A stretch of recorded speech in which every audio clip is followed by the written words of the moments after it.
तो बच्चों इस वीडियो में हम लोग डिस्कस करेंगे DBP4 साउंड वेव के सॉल्यूशन को। ठीक है, तो आई होप कि आपने इसको ट्राई कर लिया होगा। अब हम लोग एक एक क्वेश्चन करके इसके सॉल्यूशन को देखते हैं। चलो, तो सबसे पहले क्वेश्चन नंबर 1 की बात करते हैं। तो क्वेश्चन नंबर 1 बहुत ही आसान है। ये सारे क्वेश्चन ही एग्जाम में जेई मेन, जेई एडवांस और नीट में पूछे हुए हैं, तो इसलिए बहुत इंपॉर्टेंट है। आप इसको ट्राई जरूर कीजिएगा अपने से भी एक बार। तो यहाँ पे क्या कर रहा है कि एक ट्यूनिंग फॉर्क है ना, ट्यूनिंग फॉर्क है और वो पेयर में, पेयर मतलब 2 ट्यूनिंग फॉर्क है, 2 सोर्स हो गए और वो दोनों मिलके 4 बीट पर सेकेंड प्रोड्यूस कर रहे हैं, 4 बीट्स। इसका मतलब उनके बीच के फ्रीक्वेंसी का डिफरेंस 4 होगा। उसमें से एक फॉर्क की फ्रीक्वेंसी 288 साइकिल पर सेकेंड, CPS का मतलब होता है साइकिल पर सेकेंड, जिसको आप हर्ज भी बोल सकते हो। तो CPS को आप हर्ज बोल सकते हो, कोई दिक्कत नहीं है। फिर कह रहा है कि a little wax is placed on unknown fork. देखो, एक ट्यूनिंग फॉर्क तो दे दिया 288 का, अब 4 बीट है, तो अब वो या तो 288 प्लस 4 होगा यानी 292, या 288 माइनस 4 होगा यानी 284। तो हमारे पास जो प्रोबेबल डेटा है वो 284 का और 292 का, जो अननोन वाला है। फिर कहता है एक लिटिल वैक्स प्लेस किया गया उस अननोन पे, और जब देखा गया तो देखा गया कि बीट की संख्या 4 के बजाय 2 हो गई, मतलब गैप जो है 2 हो गया। अपने को सोचना होगा कि वैक्स डालने से होता क्या है। तो वैक्स डालने से किसी भी ट्यूनिंग फॉर्क की फ्रीक्वेंसी घट जाती है ना, घट जाती है, मतलब वो आपका जो भी उसकी फ्रीक्वेंसी होगी वो डिक्रीज हो जाएगी। तो देखो इनके बीच का गैप अब हो गया 2। तो पूछ रहा है अननोन का कितना होना चाहिए। तो अब सोचो, नोन का तो 288 है, यानी F1 तो 288 है। अब जो F2 है उसके लिए 2 कैंडिडेट थे तुम्हारे पास, एक था 284 और दूसरा था 292। अब इन दोनों में से कौन सा आंसर होगा। अब इस पे तुम वैक्स डाल रहे हो, और वैक्स डालने से 288 के वो और करीब आ गया, क्योंकि बीट्स की संख्या 4 के बजाय 2 हो गई। तो वैक्स डालने से अगर 284 मान के चलें और इस पे वैक्स डालेंगे तो इसकी फ्रीक्वेंसी और घट जाएगी। तो 284 और 288 के बीच और गैप बढ़ जाएगा, यानी बीट्स बढ़ जाएगा। लेकिन अगर 292 मानते हैं और उस पर वैक्स डालते हैं तो उसकी फ्रीक्वेंसी घट के 290 अगर हो जाती है, तो 290 और 288 के बीच का गैप 2 रह गया। तो इसका मतलब 292 जो है यही इसका सही आंसर होना चाहिए, क्योंकि अगर अननोन का 292 होगा तो उसके ऊपर वैक्स डालोगे तो उसकी फ्रीक्वेंसी घटेगी और वो 290 हो जाएगी, जो 288 के करीब पहुंच जाएगी। तो बीट जो है आपका वो 2 बीट प्रोड्यूस होगा। तो इसका आंसर हो गया 292 CPS।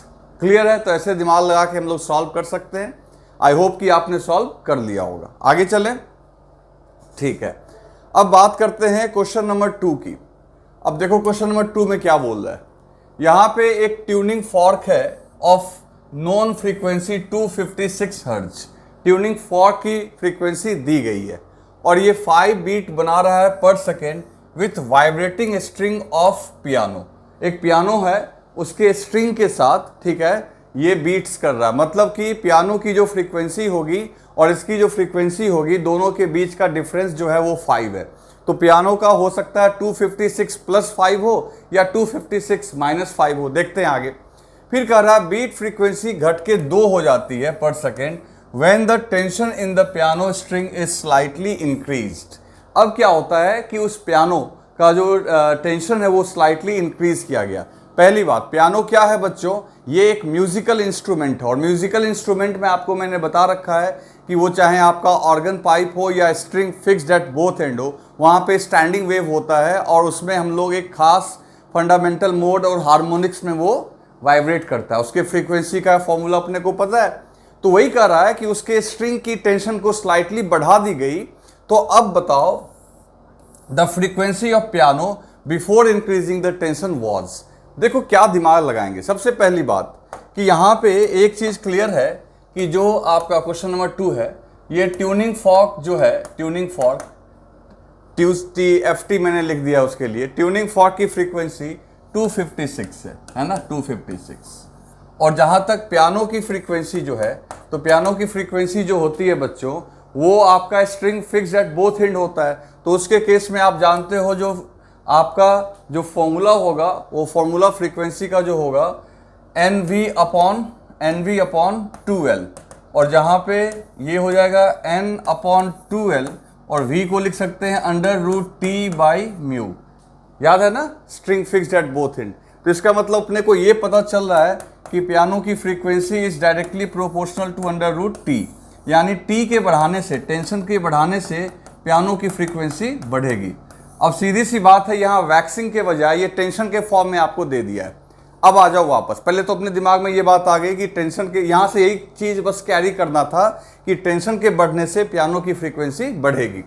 अब ट्यूनिंग फॉर्क की जो ट्यूनिंग फॉर्क की जो फ्रीक्वेंसी है 256, तो पियानो की फ्रीक्वेंसी दो हो सकती है।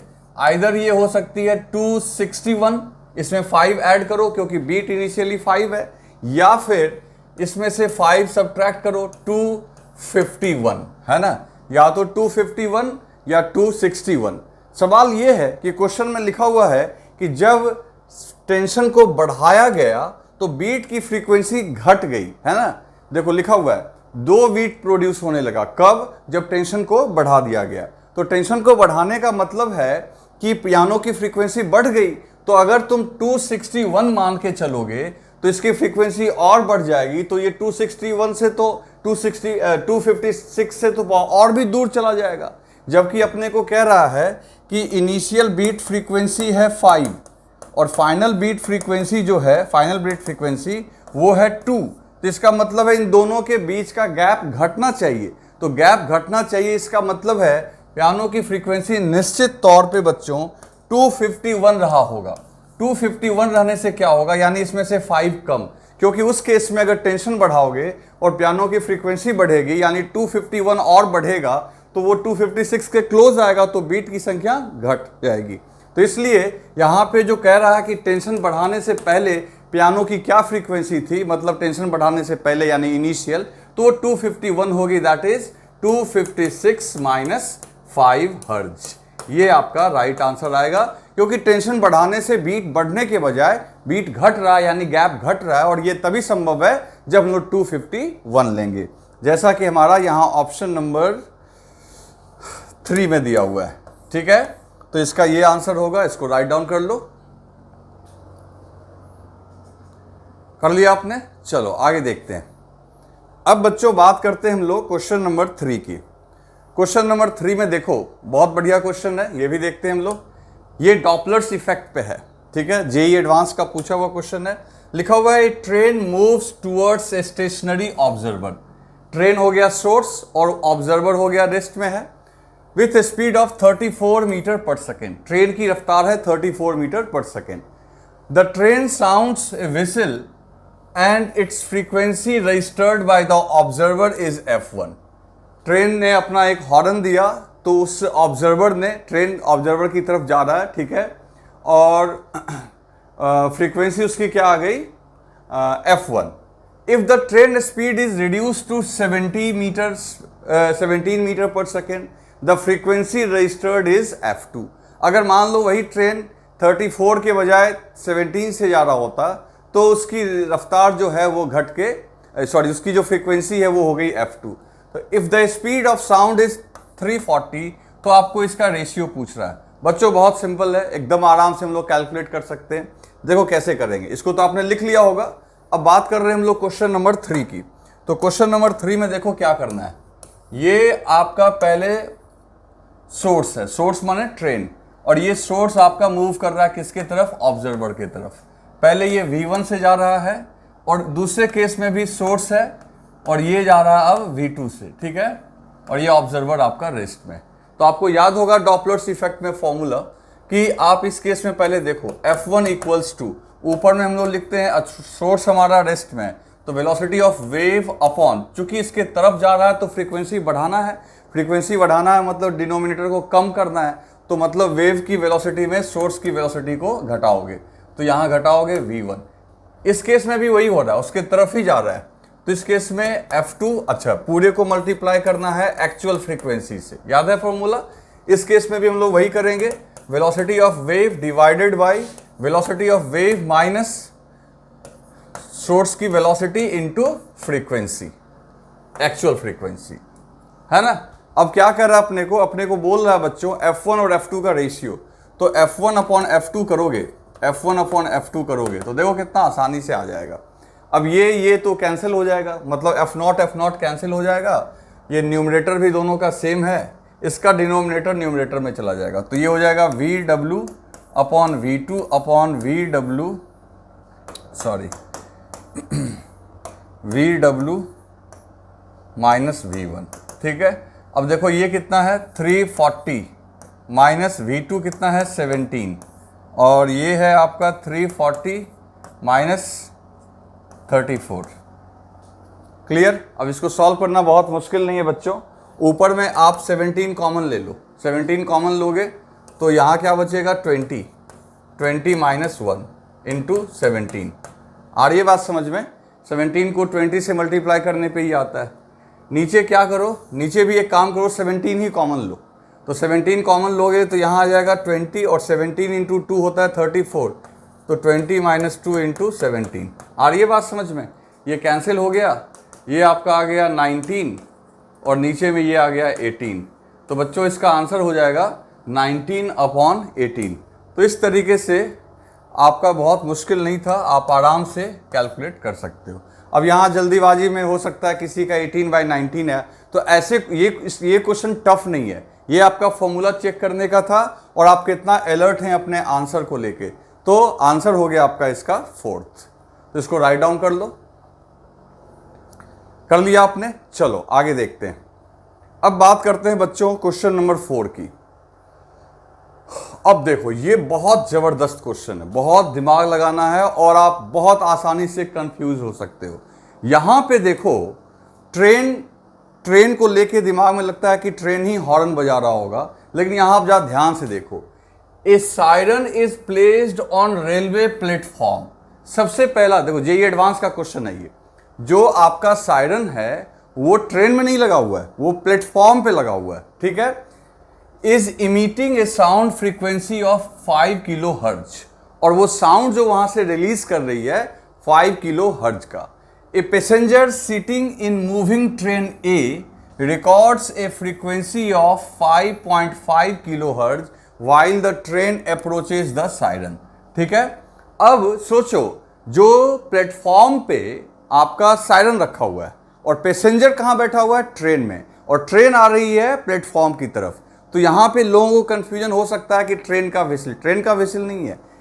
विसिल यानी वो सायरन या लाउड स्पीकर लगा हुआ है प्लेटफॉर्म पे और ट्रेन में बैठा हुआ है तुम्हारा पैसेंजर। अब ट्रेन आ रही है किसके तरफ, प्लेटफॉर्म की तरफ आ रही है, तो प्लेटफॉर्म की तरफ आ रही है सायरन बजाते हुए, ठीक है। ड्यूरिंग, तो उस समय उसने नोटिस किया 5.5। During his return journey in different train B, फिर वो दूसरे ट्रेन बी से आता है वापस, तो जब बी से वापस आता है, he records a frequency of 6 kilo hertz while approaching the same siren.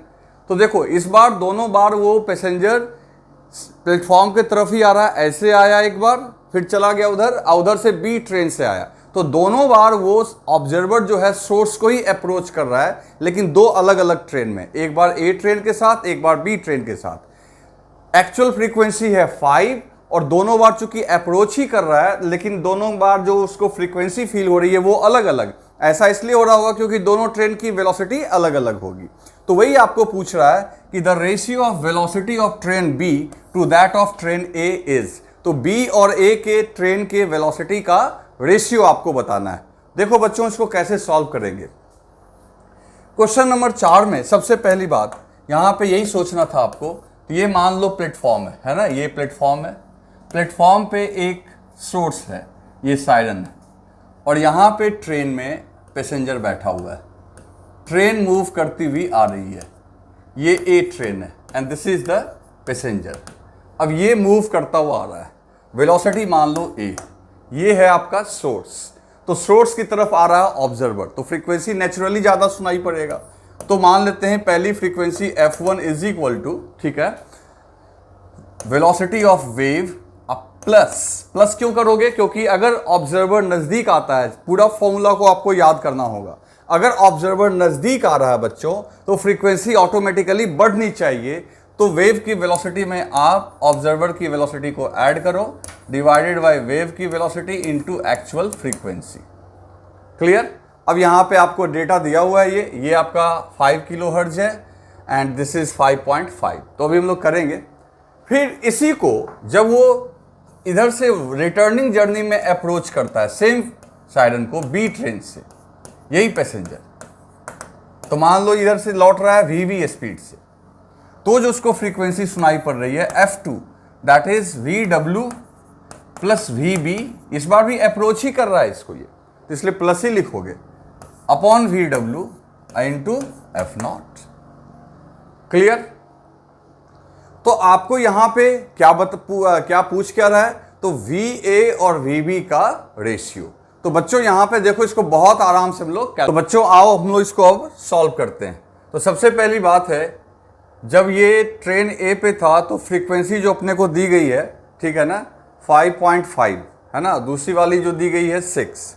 Okay, तो चलो F1 के जगह आप पुट कर दो यहाँ पे 5.5।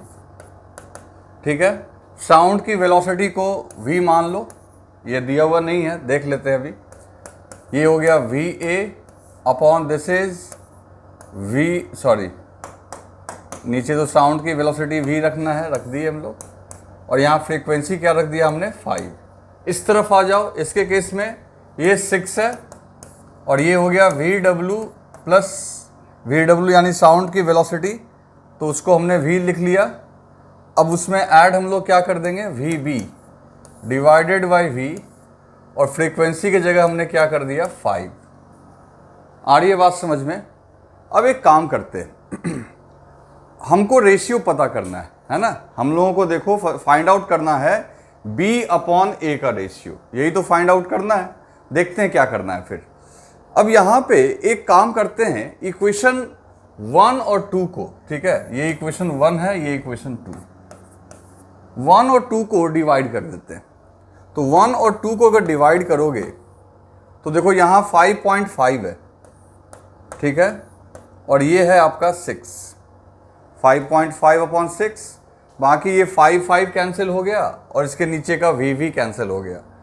तो ऊपर में यहाँ क्या बचेगा, यहाँ बचेगा V प्लस VA और यहाँ बचेगा V प्लस VB, है ना। इससे 1 को आपने 2 से डिवाइड किया है। अब आप क्या करो, इसको क्रॉस मल्टीप्लाई कर लो, क्रॉस मल्टीप्लाई कर लो। बेहतर ये होगा कि आप चाहो, चलो क्रॉस मल्टीप्लाई कर लेते हैं, बाद में देखते हैं क्या होता है। तो क्रॉस मल्टीप्लाई करोगे तो ये हो गया 5.5V प्लस 5.5 VB। ओके, और इसको 6 से मल्टीप्लाई करो, this is 6V plus 6VA।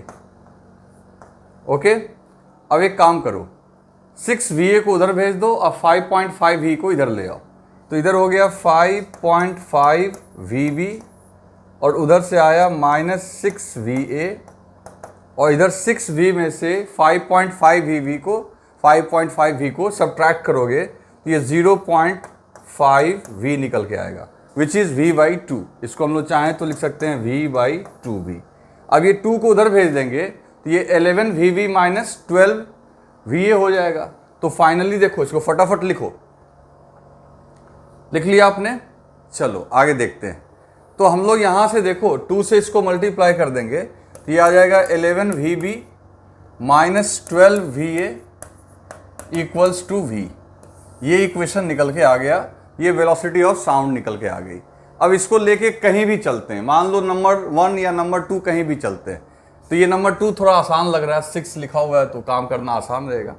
तो फ्रॉम 2, तो 2 में चलो, 2 में चलो, 2 में क्या लिख सकते हैं, 6 इक्वल्स टू V के जगह लिख दो 11VB माइनस 12VA, ठीक है।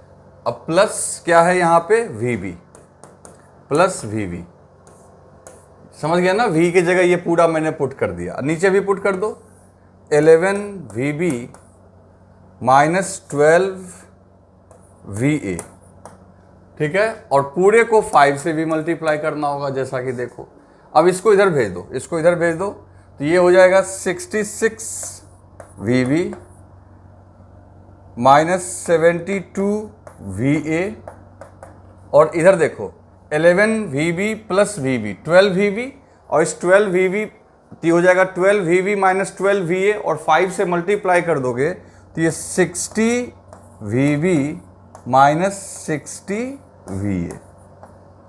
ठीक है, इसको ऊपर कर देते हैं, ये तो पहले का लिखा हुआ है, यहां से हम लोग लिख रहे हैं अब। तो अब देखो यहाँ पे आप बहुत आराम से देखो, 60 VB को इधर ले आओ, इसको उधर ले जाओ, 66 VB minus 60 VB equals to 72 VA minus 60 VA। तो ये आपका 6 VB आ गया और ये 12 VA आ गया, तो VB upon VA equals to 12 upon 6, this is 2। तो VB अपॉन VA का जो रेशियो निकल के आ रहा है वो आ रहा है 2। तो ये ऑप्शन अपना हो गया सेकंड। तो कुछ खास था नहीं, कैलकुलेशंस था, आप देख लो, लिख लो इसे। अब बच्चों बात करते हैं क्वेश्चन नंबर 5 की। तो क्वेश्चन नंबर 5 जो है, इसमें देखो लिखा हुआ है a police car moving at speed of 22 metre पर सेकेंड। एक पुलिस है जो 22 मीटर पर सेकेंड से चेस कर रही है, किसको? मोटरसाइकिलिस्ट को। मोटरसाइकिलिस्ट है, ठीक है। The policeman sounds his horn at 176 hertz. जो ये पुलिस है, देखो यही पुलिस है, तो पुलिस पीछे जा रही है, किसके? मोटरसाइकिलिस्ट के, और वो किस रफ्तार से जा रही है? 22 मीटर पर सेकेंड से, और उसने एक फ्रीक्वेंसी जो है यहाँ से जनरेट किया 176 हर्ज का, ठीक है। While both of them move towards a stationary siren. अब देखो यहाँ पे ये जेईई एडवांस का क्वेश्चन है बच्चों, और ये एक स्टेशनरी सायरन है, मतलब यहाँ पे सामने भी एक हॉर्न है, ये लगा हुआ है। तो अब एक तरीके से दो साउंड वेव इस मोटरसाइकिलिस्ट के पास पहुंचेगा, एक पुलिस से जाने वाली और दूसरा इस स्टेशनरी सायरन से। जो स्टेशनरी सायरन है वो यहाँ से वेव जो रिलीज कर रहा है वो 165 हर्ट्ज का, जिसके तरफ ये बाइक वाला जा रहा है। फिर लिखा हुआ है calculate the speed of motorcycle if it is given that he does not observe any beat. देखो ये जेईई एडवांस का कितना बढ़िया क्वेश्चन है। एक क्वेश्चन में आपको दोनों चीजों के बारे में उसने पूछ लिया, बीट के बारे में भी और डॉपलर्स इफेक्ट के बारे में भी। सबसे पहली बात कि जब ये आपका यहाँ से जा रहा था, है ना, ये आपका पुलिस यहाँ से, इसके पास बीट सुनने के लिए दो साउंड होना चाहिए, तो मोटरसाइकिल वाले के पास दो साउंड आएगा। कैसे? एक पुलिस के सायरन से और दूसरा इस स्टेशनरी सायरन से। अब दो साउंड के बीच अगर फ्रीक्वेंसी, दोनों की फ्रीक्वेंसी अगर सेम होगी तो इसका मतलब है कि उसको किसी प्रकार का बीट सुनाई नहीं पड़ेगा। क्लियर है? अब दोनों का बीट सुनाई उसे नहीं पड़ रहा, ये बात क्लियर है, लेकिन इसका मतलब है कि दोनों की फ्रीक्वेंसी जो इसके पास पहुंच रही है वो सेम है। अब कैसे कैसे हम लोग दिमाग लगाएंगे? पहली बात है, अगर पुलिस और इस मोटरसाइकिल वाले के बारे में देखें तो इसमें देख रहे हैं कि सोर्स भी मूव कर रहा है और ये ऑब्जर्वर है, ऑब्जर्वर भी मूव कर रहा है, और इसके वाले में सोर्स रुका हुआ है, सिर्फ ऑब्जर्वर मूव कर रहा है। तो इस तरीके से इसके पास जो फ्रीक्वेंसी पहुंच रही है, जो कि दोनों सेम वैल्यू होगी, तो फ्रीक्वेंसी का पहले हम लोग फॉर्मूला लिखेंगे। ठीक है, आ रही है बात समझ में? तो चलो इसको हम लोग सॉल्व करते हैं। This is question number 5। तो 5 में सबसे पहले ये आपका मोटरसाइकिल, इसको M कर लेते हैं, ठीक है। ये पुलिस है और ये सायरन है जो सोर्स है, जो रेस्ट में, हालांकि पुलिस भी एक सोर्स का ही काम कर रही है। तो पुलिस की रफ्तार दी गई है आपको 22 मीटर पर सेकेंड। ओके, पुलिस की जो रफ्तार दी गई है बच्चे वो है 22 मीटर पर सेकेंड। तो पुलिस यहाँ 22 मीटर पर सेकेंड से जा रही है इसके तरफ। ओके, और इसकी जो ओरिजिनल फ्रीक्वेंसी है वो है आपकी 176, दैट इज 176 हर्ट्ज, और ये भी आपका इधर जा रहा है, मोटरसाइकिल वाला। मोटरसाइकिल भी इधर ही जा रहा है, कितनी रफ्तार से वो नहीं दिया है, वही तो अपने को फाइंड आउट करना है, तो उसको मान लेते हैं Vm। तो पहले इन दोनों के बीच जो इसको फ्रीक्वेंसी सुनाई पड़ेगी वो क्या होगी? तो F1 इक्वल्स टू, ठीक है, F1 इक्वल्स टू क्या लिखोगे? तो सबसे पहली बात है velocity of wave that is velocity of sound plus observer दूर भाग रहा है तो बच्चों को घटाना चाह रहा है तो लिखेंगे माइनस, प्लस सोर्स नज़दीक आना चाह रहा है तो वो चाहता है फ्रीक्वेंसी क्या हो, बढ़े, तो बढ़े तो वो डिनोमिनेटर में होता है तो वो घटेगा तभी फ्रीक्वेंसी बढ़ाने की कोशिश करेगा। तो फॉर्मूला आपको अच्छे से याद रखना होगा कि कहाँ पे हम प्लस करते हैं, सॉरी यहाँ भी माइनस ही होगा, तो ये आपका हो गया माइनस वी पी, है ना, माइनस वी पी। यहाँ माइनस क्यों किए, क्योंकि ये दूर जा रहा तो फ्रीक्वेंसी घटाना चाह रहा है, ये फ्रीक्वेंसी बढ़ाना चाह रहा है इसलिए माइनस, ठीक है, इंटू 176। ये एक इक्वेशन आ गया। अब देखो दूसरा इन दोनों के बीच देखते हैं, तो इन दोनों के बीच क्या हो रहा है, this is F2 is equal to, अब ये इसके नज़दीक आ रहा है यानी ऑब्जर्वर ही नज़दीक आ रहा है, तो VW प्लस V मोटरसाइकिल, जैसे यहाँ माइनस किया क्योंकि इस सोर्स से दूर जा रहा है लेकिन इस सोर्स के लिए नज़दीक आ रहा है और ये सोर्स तो मूव नहीं कर रहा तो सीधा VW इंटू इसकी फ्रीक्वेंसी दी गई है, इसकी फ्रीक्वेंसी दी गई है कितनी, 165। आ रही है बात समझ में। अब इसके बाद क्या लिखा हुआ है, ये हमने इक्वेशन लिख लिया। अब ये हमें लिखा हुआ है कि ये और ये दोनों फ्रीक्वेंसी सेम है। कहोगे कैसे सेम है, तो नो बीट का मतलब यही हुआ कि F1 minus F2 equals to 0, मतलब उसे दोनों फ्रीक्वेंसी जो उसके पास पहुंचेगी वो सेम है इसलिए क्योंकि बीट 0 है, तो इसका मतलब हो गया कि F1 इक्वल्स टू F2। तो इन दोनों इक्वेशन को पहले इक्वेट कर दो, तो इक्वेट कर दो, इसका मतलब ये हुआ कि 176 into VW minus VM upon VW minus VP, है ना, is equal to VW plus VM upon VW into 165। Clear. अब इन दोनों को इक्वेट हम लोग कर लिए। अब इसमें क्या क्या मेरे को पता है, VP पता है, VM निकालना है। तो अब देखो अब इसको हम लोग सॉल्व करते हैं। तो पहले इतना राइट डाउन करो,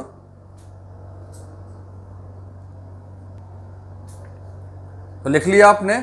चलो अब इसको हम लोग सॉल्व करते हैं, वैल्यूज को पहले पुट करते हैं। तो देखो यहाँ पे 176, ओके, और वेव की वेलोसिटी, साउंड वेलोसिटी हम लोग 330 मान लेते हैं क्योंकि 22 दिया हुआ है, तो अल्टीमेटली वहाँ ऐसे भी 330 हम लोग को लेना चाहिए। अगर क्वेश्चन में 340 लिखा हुआ हो या कुछ और लिखा हुआ हो तो अलग बात है, लेकिन अब यहाँ पे हम लोग देख रहे हैं 22 के मल्टीपल में है तो ये डेटा ही सबसे हमारे लिए सही है। और मोटरसाइकिल की तो रफ्तार अपने को निकालनी है, नीचे में 330 और पुलिस की जो स्पीड दी गई है बच्चों वो है 22, तो पुलिस की रफ्तार भी हो गई 22। इधर आ जाओ, इधर भी हमने लिख लेना है 330 प्लस VM और नीचे में 330 और यहाँ 165। तो डेटा ऐसा दिया हुआ है बच्चों कि जिससे कि बहुत आराम से ये सब कैंसिल हो जाएगा। अब देखो 165 से 330 2 टाइम्स में कैंसिल हो जाएगा, है ना। 165 से 330 आपका 2 टाइम्स में कैंसिल हो जाएगा। तो अब यहाँ पे देखो, फिर अब ये 2 टाइम्स में इससे कैंसिल हो गया, फिर इस 2 को आप ऐसा करो इधर भेज दो, तो इधर भेज दोगे तो 276 इंटू 2 सॉरी 176 इंटू 2, तो ये कितना आ जाएगा, तो ये आ जाएगा आपका 3 ये 176 इंटू 2 रहने देते हैं और नीचे में, और ये आ जाएगा 308 एक एक स्टेप करके ही चलते हैं। और ब्रैकेट में है 330 माइनस VM और यहाँ बचेगा 330 प्लस VM। आ रही है बात समझ में। इसको यहाँ से 2 में कैंसिल किया और इस 2 को यहाँ मल्टीप्लिकेशन में हमने भेज दिया। अब ये 2 से इसको नीचे कट कर दो, तो 176 अपॉन, अगर इसको कट करोगे तो ये आ जाएगा 154 इंटू 330 माइनस VM और ये हो गया 330 प्लस VM। तो एकदम आराम से सब कैंसिल हो जाएगा, देखते जाओ बस तुम। अब ये बच्चों 22 से कट जाएगा, 22 से कट जाएगा, या 11 से भी काट सकते हो। तो 22 से, ये 22 से 7 टाइम में कट जाएगा और ये 22 से 8 टाइम्स में कट जाएगा। करके देख लो आप, ठीक है। तो आपका यहाँ पे 7 को उधर भेज दो, फिर 8 से अंदर मल्टीप्लाई कर दो। 330 into 8 minus 8 VM equals to 330 into 7, multiply करने की ज़रूरत नहीं है, इसी फॉर्म में रहने दो, इंटू 7 VM। अब इसको इधर भेज दो, उसको उधर भेज दो। तो ये 330 into 8 minus 330 into 7 equals to, ये इधर आ गया तो 15 VM।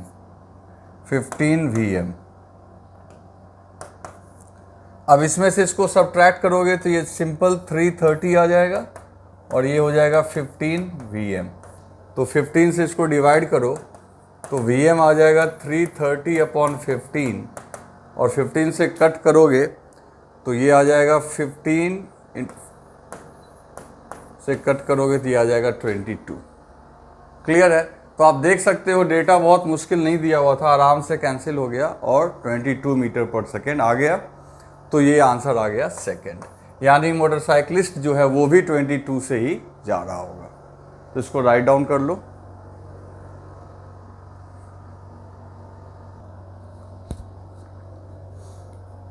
तो बच्चों अब बात करते हैं हम लोग क्वेश्चन नंबर 6 की। देखो ये क्वेश्चन आपका ऑर्गन पाइप पे दिया हुआ है। इसमें लिखा हुआ है a pipe of length L1 closed at one end. L1 length है, क्लोज्ड है वन एंड पे, ठीक है, दिमाग में सेट हो गया।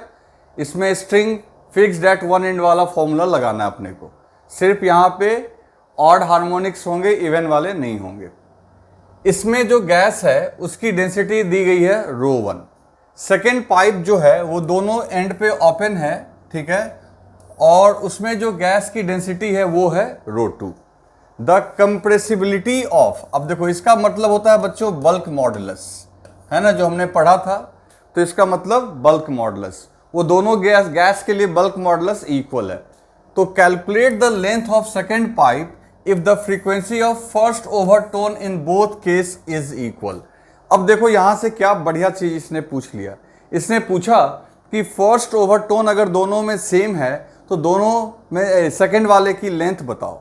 सबसे पहली बात यहां पे जहाँ ध्यान देंगे क्वेश्चन नंबर 6 में कि जो हमारा आपका ओपन ऑर्गन पाइप, एक क्लोज ऑर्गन पाइप है ना, तो देखो क्या करना है। ये आपका close organ pipe and this is open organ pipe. इसकी लेंथ है L1, इसकी लेंथ है L2। अब इसमें आपको पता है कि इसमें हार्मोनिक्स जो हैं फर्स्ट के बाद सीधा थर्ड हार्मोनिक, फिर फिफ्थ हार्मोनिक, और जो थर्ड हार्मोनिक होगा, ठीक है, यानी थर्ड हार्मोनिक की जो फ्रीक्वेंसी होगी, थर्ड हार्मोनिक, इसकी जो थर्ड हार्मोनिक होगी उसकी फ्रीक्वेंसी होगी 3V/4L1, है ना। इसको V1 कर लेते हैं क्योंकि फर्स्ट हार्मोनिक होगी V1/4L1 और उसका 3 गुना, और ये थर्ड हार्मोनिक से ही इसके ओवरटोन की गिनती शुरू होगी and this is first overtone. ये इसका फर्स्ट ओवरटोन होगा। अब आ जाओ इसके केस में। इसके केस में सारे हार्मोनिक्स पॉसिबल है। इसका फर्स्ट हार्मोनिक जो होगा वो होगा आपका V/2L, सेकेंड हार्मोनिक उसका 2 गुना, और जो सेकेंड हार्मोनिक होगा, क्योंकि ओवरटोन की काउंटिंग वहां से शुरू होती है जहां से हार्मोनिक पॉसिबल होता है, तो ऑटोमेटिकली जो इसका सेकेंड हार्मोनिक है, जो इसका सेकेंड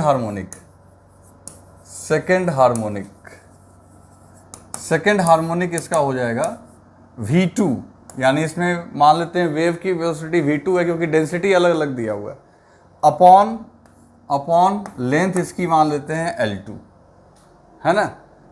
फर्स्ट हार्मोनिक होगी V2/2L2 और उसका 2 गुना हो गया V2/L2, और इसी को इसके लिए क्या बोलेंगे, फर्स्ट ओवरटोन।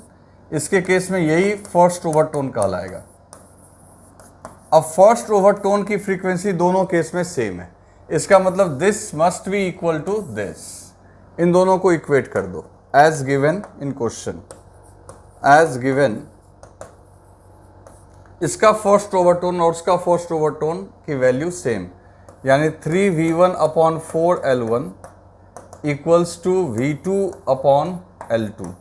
तो बच्चों यहाँ से देखो सीधी बात है, l2 निकालना है अपने को, तो l2 इक्वल्स टू क्या आ जाएगा 4l1 upon 3 into v2 upon v1। Clear. अब v2 और v1 कैसे निकालेंगे? तो बच्चों याद करो, साउंड की वेलोसिटी होती है under root bulk modulus upon density. तो v1 हो गया under root b upon rho 1। इस केस में आपका यहाँ पे जो हो जाएगा v2 equals to under root bulk modulus upon rho 2। Bulk modulus दोनों का सेम है, बस डेंसिटी अलग अलग है। तो ऊपर में देखो v2 है, तो v2 की जगह ये पूरा पुट कर दो डिवाइडेड बाय v1 की जगह, तो ये पूरा कैलकुलेट होके आ जाएगा 4l1/3 अंडर रूट, ठीक है, under root rho 1 upon rho 2। This is the answer. ये आपका लेंथ का वैल्यू आएगा निकल के, विच इज गिवन इन किसमें है, रो 1/2 ना, which is given in second option. ठीक है, तो इसको राइट डाउन कर लो, क्वेश्चन नंबर 6। तो बच्चों अब हम लोग बात करते हैं क्वेश्चन नंबर 7 की। तो क्वेश्चन नंबर 7 में देखो यहाँ पे क्या लिखा हुआ है कि एक सोर्स है और जो मूव कर रहा है विथ वेलोसिटी 50 मीटर पर सेकेंड टूवर्ड से। अब यहाँ पे ध्यान देने वाली बात है कि ये स्टेशनरी ऑब्जर्वर है। कैसा ऑब्जर्वर है बच्चों? स्टेशनरी ऑब्जर्वर है। ये भी जेईई मेन का पूछा हुआ क्वेश्चन है। The observer measures the frequency of the source as 1000 hertz. उस चलते हुए सोर्स की फ्रीक्वेंसी इस ऑब्जर्वर ने मेजर किया है। तो ये आपका एक्चुअल फ्रीक्वेंसी तो होगा नहीं, ये अपरेंट फ्रीक्वेंसी होगी जो ऑब्जर्वर ने मेजर किया है उस चलते हुए सोर्स के लिए। फिर बोल रहा है what will be the apparent frequency of the source when it moving away from the observer after crossing him. ठीक है, और वेलोसिटी ऑफ साउंड लेना है अपने को 350। अब देखो पहले मैं आपको ये प्रॉब्लम डायग्राम के थ्रू समझा दूं। ये है ऑब्जर्वर, ठीक है। एक बार सोर्स जो है इसकी तरफ आ रहा था। अब इसकी जो वेलोसिटी है, सोर्स की जो वेलोसिटी है वो दी गई है 50 मीटर पर सेकेंड, और फिर यही इसको क्रॉस करता हुआ चला गया, ठीक है। और उस समय भी वो मान लो 50 मीटर पर सेकेंड से ही ज़्यादा है। जब ये अप्रोच कर रहा था उस समय इसने फ्रीक्वेंसी जो नोटिस की है वो 1000 की। तो लिख देते हैं formula F1 equals to velocity of wave जो कि कितना है आपका 350 डिवाइडेड बाई 350। अब चूंकि ये इसको अप्रोच कर रहा है तो फ्रीक्वेंसी क्या होना चाहिए, बढ़ना चाहिए। तो डिनोमिनेटर में कम करना है, मतलब कि 50 माइनस कर देना है सोर्स की वेलोसिटी। ऑब्जर्वर की वेलोसिटी तो हम लोग ऊपर लिखते हैं, और एक्चुअल फ्रीक्वेंसी क्वेश्चन में नहीं दिया हुआ है तो उसको F0 मान लेते हैं। ये लेकिन दिया हुआ है, ये आपका कितना दिया हुआ है 1000, ओके। और ये हो गया आपका 350 upon 300 into F0। This is equation 1। अब जब ये दूर जाने लगा उस केस में मान लो ये F2 नोटिस कर रहा, कौन? ऑब्जर्वर जो कि रेस्ट में। तो उस केस में फिर आप लिखो velocity of sound divided by 350 और प्लस 50 कर दोगे। प्लस क्यों करोगे? क्योंकि अब क्या हो रहा है ना कि ये दूर जा रहा है तो फ्रीक्वेंसी और घटेगी, तो डिनोमिनेटर में आपको ऐड करना होगा into actual frequency F0। Clear है? तो ये हो गया F2 equals to 350 upon 400 into F0। ये आ गया दूसरा इक्वेशन, ठीक है। अब यहां से तुम चाहो तो F0 की जगह 1 में F0 की जगह लिख सकते हो 1000 मल्टीप्लाइड बाई 300 अपॉन 350। ये F0 की वैल्यू होगी जो अपने को यहाँ ला के रख देना है। सो फ्रॉम 1 एंड 2, 1 और 2 से F2 की वैल्यू चाहिए अपने को, तो F2 इक्वल्स टू 350 अपॉन 400, है ना, इंटू F0 की जगह क्या रख दोगे? F0 की जगह रख दोगे 1000 इंटू 300 अपॉन 350। अब तो ये आराम से सॉल्व हो जाएगा। यहां से देखो 350 और 350 कैंसिल हो गया, और ये आपका जो है ये 20 कैंसिल हो गया, ये 250, तो 250 multiplied by 3, this is 750 hertz. तो बच्चों उसको जो दूसरा बार फ्रीक्वेंसी सुनाई पड़ेगा जब वो जा रहा होगा, तो फ्रीक्वेंसी सुनाई पड़ेगा 750 का, जो कि अपने को फोर्थ ऑप्शन में दिया हुआ है।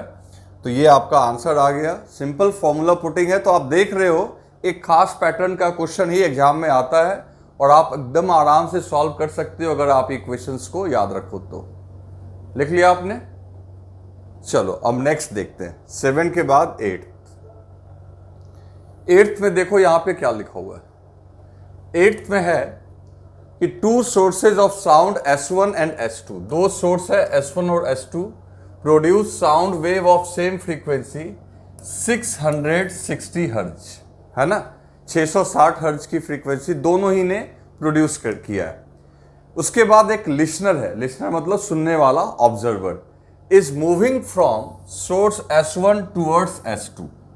अब वो दोनों सोर्स है S1 S2, और बीच में एक ऑब्जर्वर है जो S1 से किधर दौड़ रहा है, S2 की तरफ, with constant speed u metre पर सेकेंड, और वो u मीटर पर सेकेंड से जा रहा है। और उसके बाद वो सुनता है कितने बीट्स को, 10 बीट्स को, ठीक है। वेलोसिटी ऑफ साउंड है आपका 330 लेना है, तो बताना है कि u की वैल्यू कितनी होगी। बहुत सिंपल है, थोड़ा फॉर्मूला लगाना पड़ेगा आपको। तो क्वेश्चन नंबर 8 में आपको करना क्या है, क्वेश्चन नंबर 8 में सबसे पहली बात, ये एक सोर्स है S1 और ये एक दूसरा सोर्स है S2, और ऑब्जर्वर बीच में है जो S1 से S2 की तरफ जा रहा है, ये ऑब्जर्वर u वेलोसिटी से। तो सीधी सी बात है, एक सोर्स से दूर जा रहा है, दूसरे के पास जा रहा है।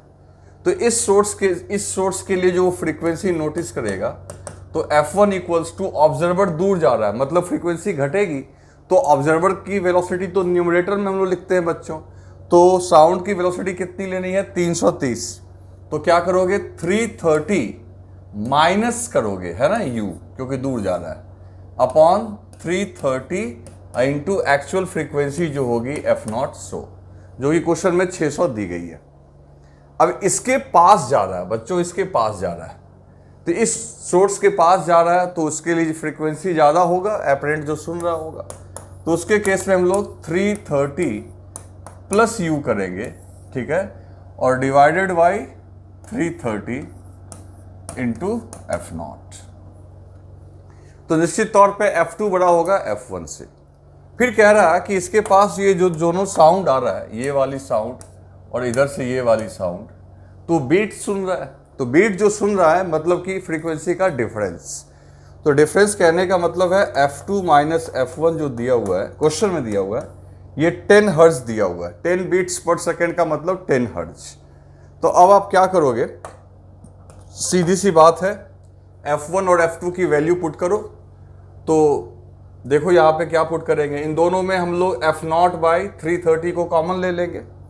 तो F0 बाई 330 कॉमन ले लिया हमने, तो ब्रैकेट में क्या बचा, तो F2 है आपका 330 प्लस u माइनस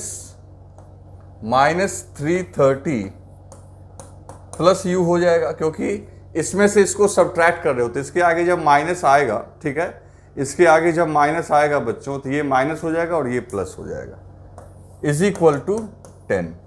अब तो एकदम आराम से सॉल्व हो जाएगा। F0 की वैल्यू, अच्छा ये अंदर वाला 330 कैंसिल, ये कैंसिल, ये दोनों कैंसिल। अब F0 की वैल्यू जो दी गई है वो दी गई है कितनी, 660। तो ठीक है, हम लोग अब क्या करेंगे, 660 अपॉन 330 और ब्रैकेट में हो गया इंटू 2u इक्वल्स टू 10।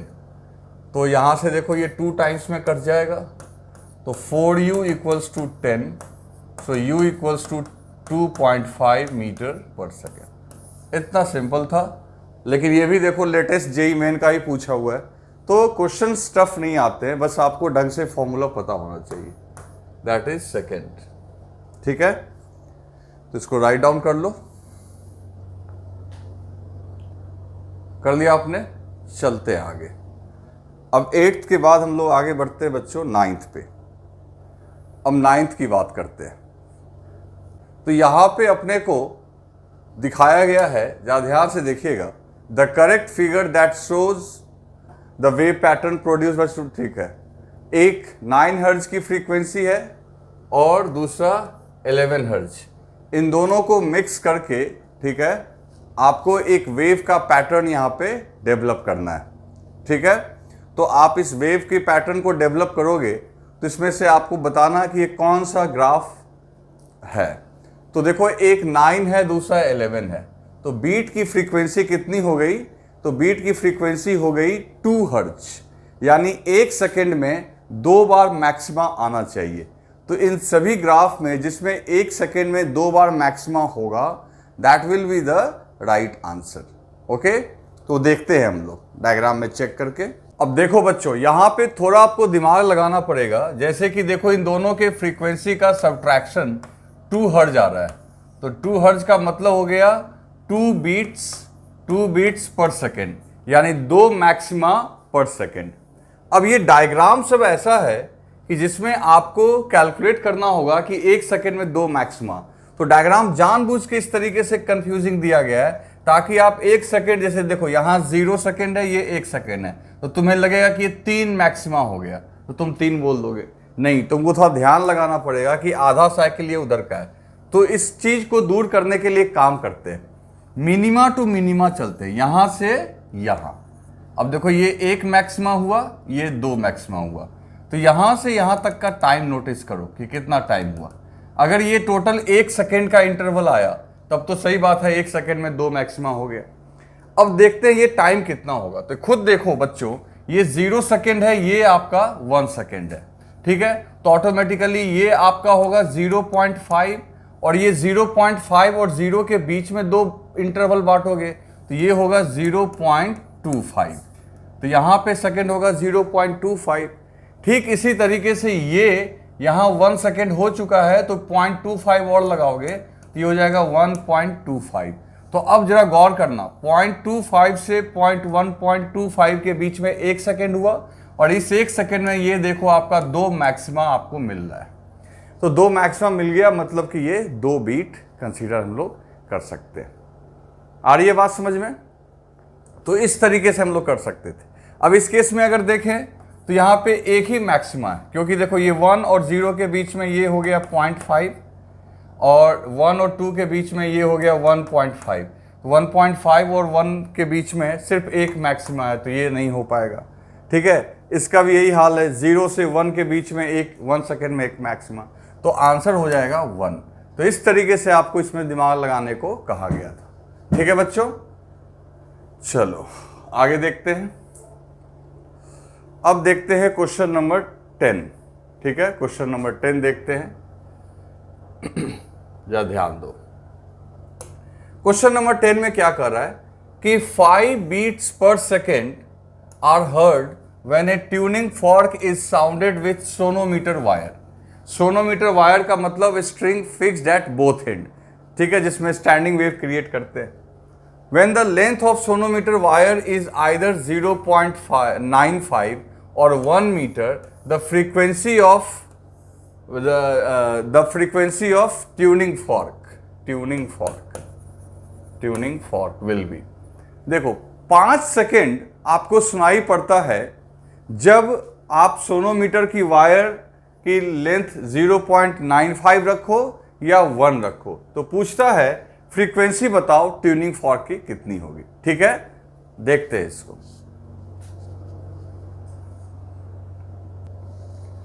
तो समझते हैं इसको बच्चों। ठीक है, तो अब देखते हैं क्वेश्चन नंबर 10।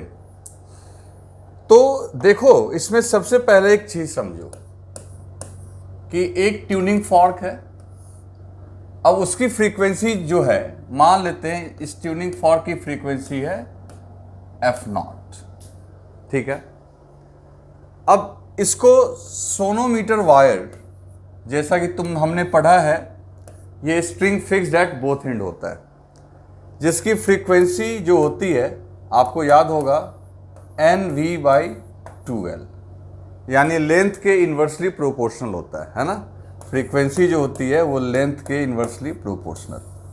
तो लेंथ को अगर चेंज करोगे तो ऑटोमेटिकली फ्रीक्वेंसी बदलेगी, और लेंथ इन्वर्स में है तो अगर लेंथ को आप बढ़ाओगे तो फ्रीक्वेंसी आपकी घटेगी, या लेंथ को घटाएंगे तो फ्रीक्वेंसी बढ़ेगी।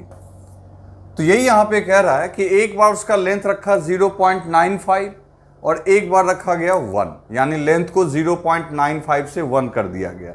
तो 0.95 से 1 करोगे यानी लेंथ को बढ़ाओगे तो फ्रीक्वेंसी घटेगी। और दोनों ही केस में जो बीट्स है, जो ट्यूनिंग फॉर्क के साथ उसका डिफरेंस है, वो आपका 5 का ही है। इसका मतलब तुम समझ रहे हो कि जब उसका लेंथ मान लेते हैं ऐसे, जब उसका लेंथ 0.95 था, ठीक है, 0.95, यानी कि जब लेंथ आपका कम था, तो लेंथ जब कम था तो निश्चित तौर पे फ्रीक्वेंसी ज़्यादा होगी। तो मान लेते हैं उस समय का फ्रीक्वेंसी को F1 है ना, उस समय की फ्रीक्वेंसी को हमने क्या मान लिया, F1। तो F1 माइनस F0 क्या होगा, 5, एक इक्वेशन। फिर लेंथ को आपने बढ़ाया, लेंथ को बढ़ाया तो फ्रीक्वेंसी घट गया होगा।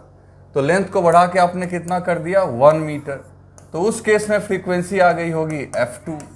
और तो भी ट्यूनिंग फॉर्क के साथ 5 बीट्स का मतलब समझे कि इसकी फ्रीक्वेंसी इतनी घट गई होगी कि F0 से, जैसे देखो अभी क्या है यहाँ पे, F1 F0 से 5 ज़्यादा है और F2 चूंकि कम फ्रीक्वेंसी है तो सीधी सी बात है F2 जो होगा F0 से 5 कम होगा, यानी F0 यानी tuning fork minus F2 equals to भी क्या हो जाएगा, 5। समझे, मतलब कि ट्यूनिंग फॉर्क की वही फ्रीक्वेंसी है।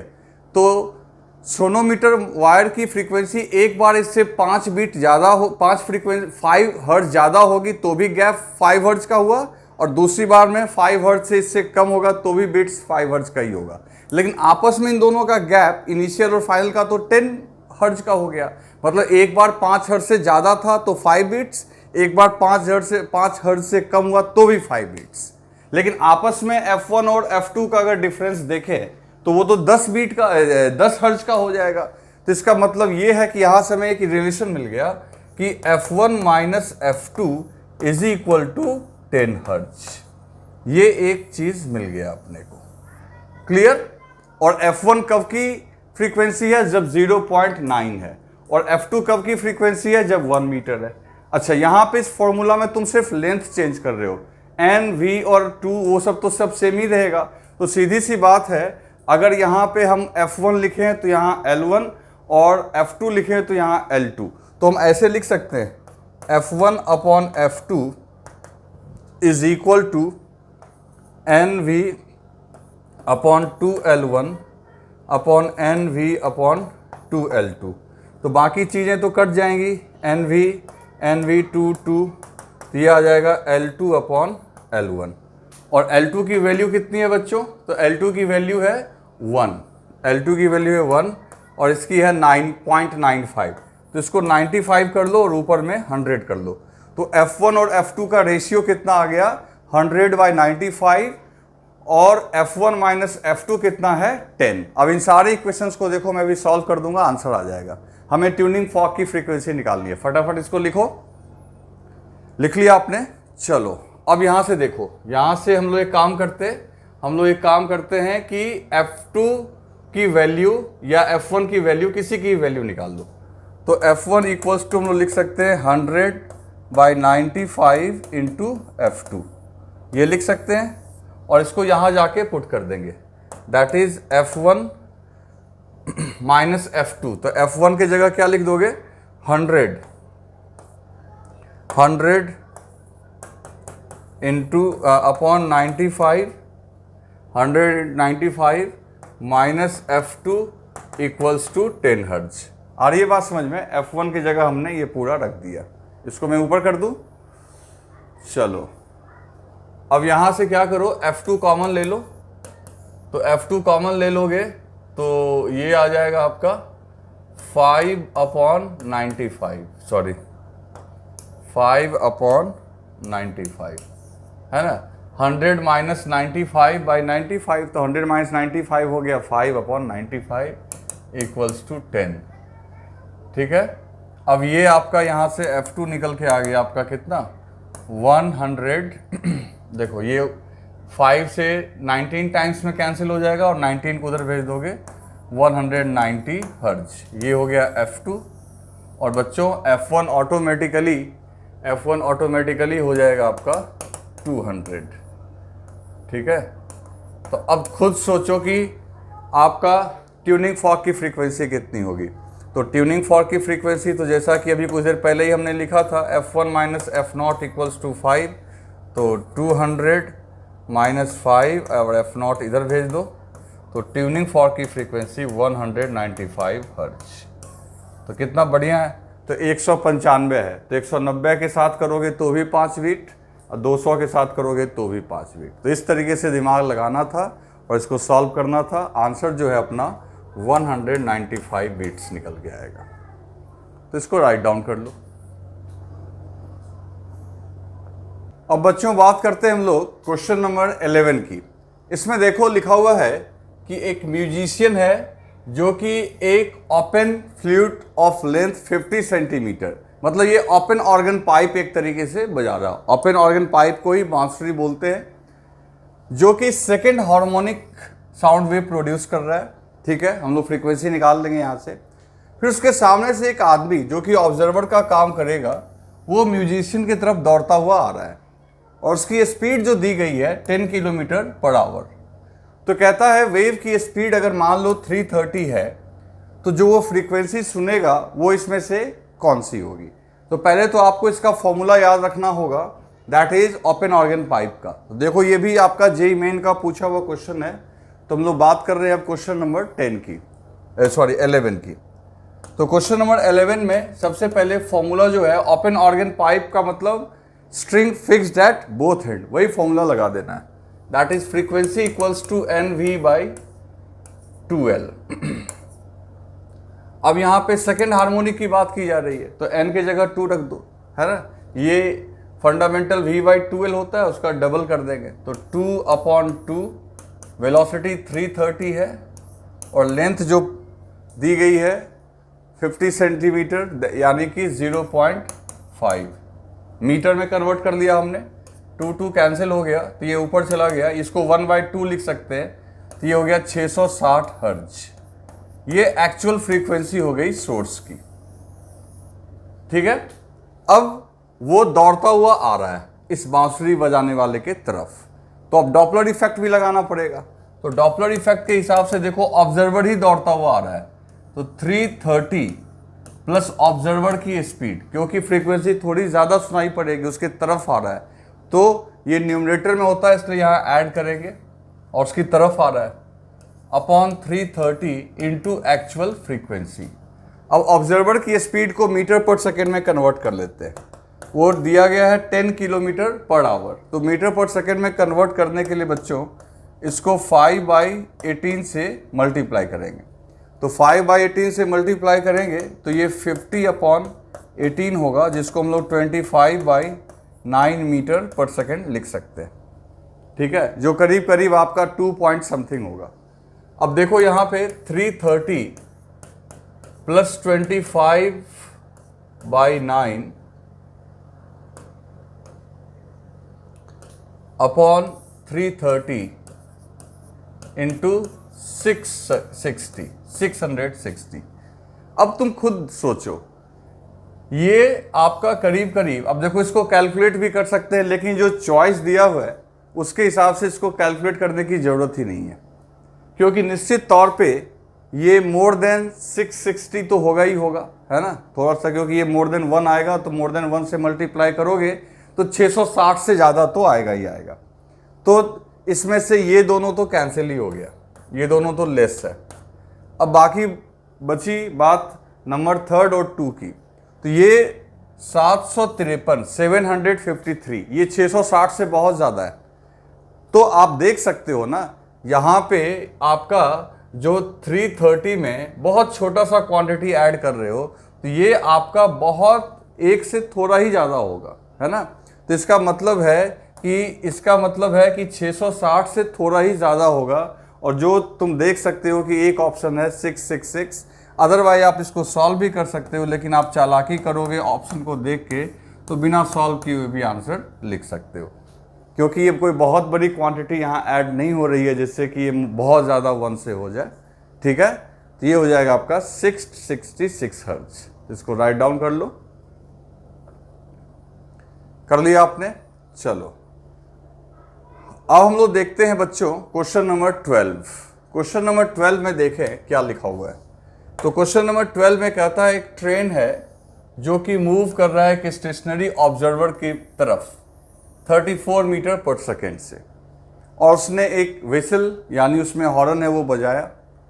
तो जो ऑब्जर्वर है उसने फ्रीक्वेंसी नोटिस किया F1, ठीक है। ये ट्रेन ही चल रही थी उसके तरफ।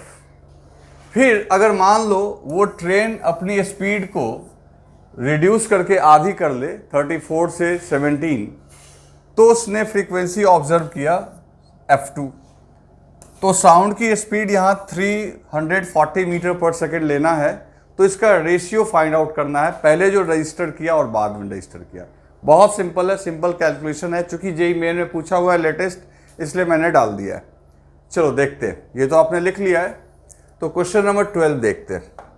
तो क्वेश्चन नंबर 12 में पहले देखो कि ट्रेन उसकी तरफ आ रही थी 34 से, तो F1 इक्वल्स टू ऑब्जर्वर आपका रेस्ट में है, तो 340 ऑब्जर्वर की तो कोई बात ही नहीं करनी है। फिर नीचे करेंगे 340 प्लस 34, है ना, सॉरी प्लस नहीं माइनस ना, क्योंकि उसकी तरफ आ रहा है तो फ्रीक्वेंसी तो बढ़ी हुई दिखाई पड़ेगी। क्लियर? इनटू एक्चुअल फ्रीक्वेंसी हो गया F0। फिर दूसरी बार F2 इक्वल्स टू 340, ऑब्जर्वर अभी भी रेस्ट में है, लेकिन इस बार इसमें से 17 घटाओगे क्योंकि अपने स्पीड को उसने आधी कर लिया है, और इनटू F0। तो कितना सिंपल है, अपने को पूछा है F1 अपॉन F2, तो ऐसा करो इसको डिवाइड कर दो। तो F1 अपॉन F2 करोगे तो बाकी चीज़ें तो कट जाएंगी, इसका डिनोमिनेटर न्यूमरेटर बन जाएगा 340 माइनस 17 अपॉन 340 माइनस 34, बाकी सब कैंसिल हो जाएगा। क्लियर है? अब इसमें 17 कॉमन ले लो, यहाँ 17 कॉमन लोगे तो यहाँ बचेगा 20 माइनस 1 इंटू 17, और एक काम करो यहाँ भी 17 ही कॉमन लो, तो ये बचेगा आपका 20 माइनस 2 इंटू 17। आ रही है बात समझ में? और 17 कैंसिल हो गया तो ये हो गया 19 और ये हो गया 18। तो जो रेशियो है फ्रीक्वेंसी का जो वो नोटिस करेगा वो आ जाएगा रेशियो 19 अपॉन 18। तो इसको देखिए अगर हमारा, तो ये दिया हुआ है 19 अपॉन 18 दिया हुआ है, that is in option number 4। Okay, तो इसको राइट डाउन कर लो। अब बच्चों बात करते हैं क्वेश्चन नंबर 13 की। तो देखो यहाँ पे क्या लिखा हुआ है, 2 engine passes each other moving in opposite direction with uniform speed 30 metre पर सेकेंड। दो ट्रेन है जो अपोजिट डायरेक्शन में चल रही हैं और एक दूसरे को पास करेंगी, और उनका स्पीड कितना है 30 मीटर पर second. One of them is blowing A whistle, किसी एक ने हॉर्न बजाया जिसकी फ्रीक्वेंसी थी 540। तो calculate the frequency heard by the driver sound engine before they, ठीक है। तो साउंड इंजन नहीं है, सेकेंड इंजन होगा यहाँ, सेकेंड इंजन। तो सेकेंड इंजन वाला जो है ड्राइवर, वो कितनी फ्रीक्वेंसी सुनेगा इससे पहले कि वो दोनों एक दूसरे को पास कर जाए। तो चलो देखते हैं। तो ये अपना होगा क्वेश्चन नंबर 13। तो क्वेश्चन नंबर 13 में बच्चों सबसे पहली बात है कि एक इंजन इधर से आ रहा है, दूसरा इंजन इधर से, और दोनों की रफ्तार है 30 मीटर पर सेकेंड। तब एक सोर्स का काम करेगा इसमें और एक ऑब्जर्वर का काम करेगा, और दोनों की रफ्तार सेम है बच्चों, दोनों की ही रफ्तार सेम है 30 मीटर पर सेकेंड, और ये दोनों एक दूसरे की तरफ जा रहा है। तो फ्रीक्वेंसी क्या सुनाई पड़ेगी? तो देखो ऑब्जर्वर भी नज़दीक जाना चाहता है और इससे फ्रीक्वेंसी बढ़ेगी, तो ऑब्जर्वर की स्पीड तो ऊपर में ऐड करोगे, 330 साउंड की स्पीड है, फ्रीक्वेंसी बढ़ाने के लिए इसकी ऐड हो जाएगी, दैट इज VO। सोर्स भी इसके नजदीक ही जाना चाहता है तो वो भी फ्रीक्वेंसी बढ़ाना चाहता है, लेकिन सोर्स को हम लोग डिनोमिनेटर में लिखते हैं, तो बढ़ाने का एक ही उपाय है कि वो इसमें से घटेगा, डिनोमिनेटर घटेगा तब तो फ्रीक्वेंसी बढ़ेगी, तो -VS, और पूरे को एक्चुअल फ्रीक्वेंसी से मल्टीप्लाई कर दो, सिंपल है। तो बच्चों ये आ जाएगा आपका यहाँ पे, अब देखो 30 ऐड करेंगे तो 360, और ये आ जाएगा 300, और एक्चुअल फ्रीक्वेंसी दी गई है अपने को कितनी, ये है 540, ये 0 हो गया, ये 0, ये 0, ये 0, ओके, और ये आपका कैंसिल हो गया 18। तो आप यहाँ पे 18 को मल्टीप्लाई करोगे 36 से, ठीक है, इसको आप मल्टीप्लाई कर लोगे तो आपको आंसर आ जाएगा यहाँ पे। क्लियर है? चलो तो देखते हैं, ऐसे भी इसको चाहे तो हम लोग लिख सकते हैं 18 × 2, तो ये 324, और ये हो जाएगा 648, तो ये आराम से हमारा आ गया 648, that is 4th answer. Clear है? तो इसको राइट डाउन कर लो। बोलो।